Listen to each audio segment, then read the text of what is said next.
Kaiju number 8 is utter perfection. Everything about it, top to bottom, production, story, characters, the whiplash of comedy meets serious. It hits every note for someone like me, and is hands down perfection for me. If it's not for you, that's great, you have your opinions. The point of this channel is to express mine, and I freaking love this show. Was a little shocked that apparently Youngblood does the opening. That caught me by surprise. I looked at his channel, apparently released that a few weeks ago, so I guess that was common knowledge. No idea myself, but what a trippy visualizer opening with like this abstract style. So cool.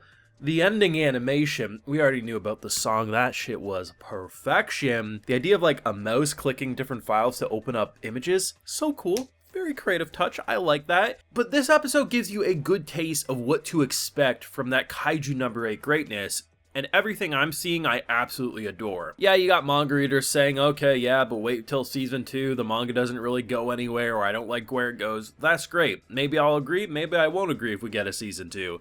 I'm watching season 1 right now, and I like season 1 a lot. Anytime you get a show that's very clearly trying to be mainstream and really pop off, the marketing and production to the show is insane. Like, they are trying, like, they have a lot pouring into this. They're trying to make this show blow up. And here's the thing, when something really starts getting buzz, you are going to have naysayers, whether it's because people were naturally disappointed because they really did like it when it started and it fell off, or maybe you just have people trying to stomp on other people's hype. It is what it is. All I know is that out of the 2 episodes that I've seen, this is still my number 1 pick of anime of the season. There's a lot of creative shows, there's a lot of great sequels, but in terms of new entries, this feels raw. It feels very similar, like, if you rewind to, like, some early stuff of, like, One Piece or Dragon Ball, you know how silly characters can be in those shows, but they still can build into more serious arcs down the line. That's kind of like the vibe. It has, like, an early shonen's vibe where, yeah, our dude, he pisses out of his titties.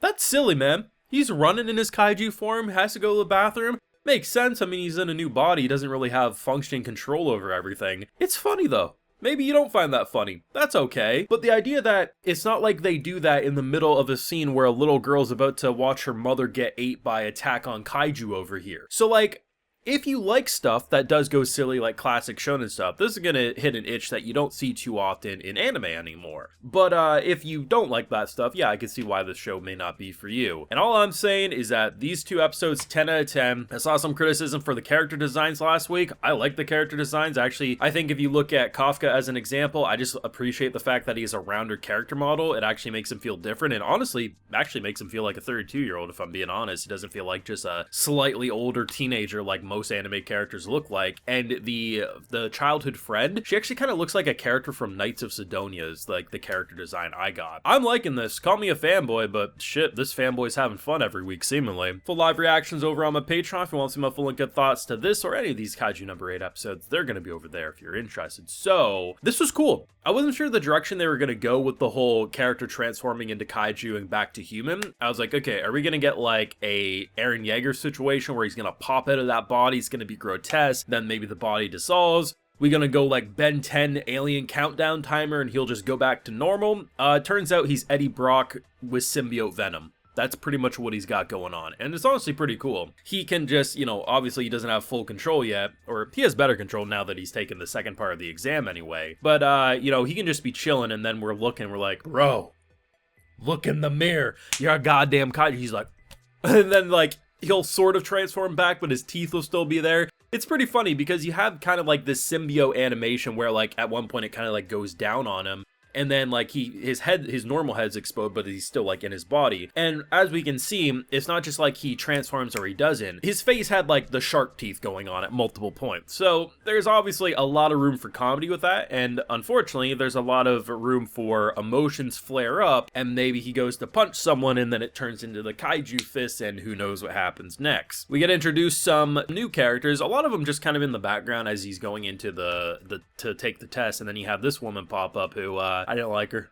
She had a very stinky attitude. That's the most polite way to put it.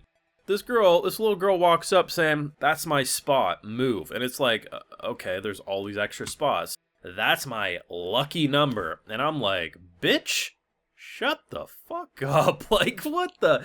And she pulls out her super suit and yoinks and yanks and yeets our car away. And I'm like, what a bitch. What a straight up bitch. There's no other way to put that, man. She had a piss poor attitude from minute one. And, bastard. It's interesting though, because now we kind of have an idea of like how the soldiers who are on the ground, you know, fighting these kaiju do their things. They seemingly have under armor that they wear, and it basically enhances their physical capabilities, as seen by little girl picking up car and throwing it around. Doesn't even gently place it, yeets that bitch. And I'm like, if only you knew. Only you knew what we were capable of. But we did get some pretty crazy action. They actually did a really good idea of power scaling between these two episodes. So last week we saw what like their tank destroyer sniper rifle is capable of in terms of one-shotting a kaiju, but they also showed us that missiles from a helicopter basically did nothing. So we have an idea like, okay, basic explosives not going to really destroy a kaiju, but giant tank destroyer sniper rifle, that thing can blow apart someone pretty easily. In this episode, he first punches the thing away, and then with a singular punch with his lightning strike, blows that bitch apart. It kind of gives us an idea of where his powers stand in terms of strength in the world of Kaiju number 8, without actually having an explicit, like, numerical score to his strength as it stands, and they did a really good job. I actually liked what they did with that little girl who was obviously terrified of our boy, because who the hell wouldn't be? And, you know, that whole exchange that by the end she actually was thankful of him and honestly didn't want to see, you know, our Kaiju number 8, as they've given him the name, because he's still, you know, on the run. They haven't found him.